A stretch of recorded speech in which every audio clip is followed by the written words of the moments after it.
We loaded the car back up, and no one really relaxed until Dad drove back out on I-75 and turned the headlights on.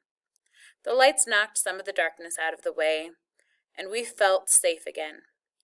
Everybody was better and laughing and talking a mile a minute. "I can't believe how this air feels," Dad said. He was right. Everything smelled light and green. "Whose turn it isn't on the Ultraglide?" "Mine!" I yelled. I handed Mama yakety-yak, and they all moaned. Dad stuck his hand out of the window just as the song came on and said, "Feel that coolness. It feels like you're running your fingers through silk."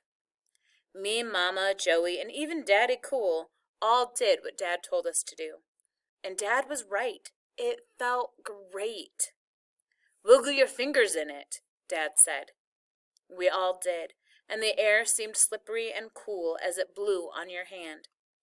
"We're so high up and the air is so perfect that you know what I think we're doing?"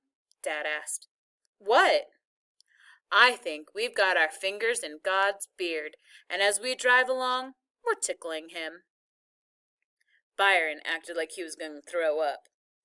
As we drove down the mountain with our arms sticking out of the windows and our fingers wiggling in the breeze, I thought the brown bomber must look like a bug, lying on its back with 4 skinny brown legs, kicking and twitching and trying to put it back on its feet. Whatever we were doing, it was the best part of the trip so far. What could be better than driving on a mountain while yakety-yak played and cool, light air blew all over you? There is an assignment for Chapter 10. Make sure you get that completed.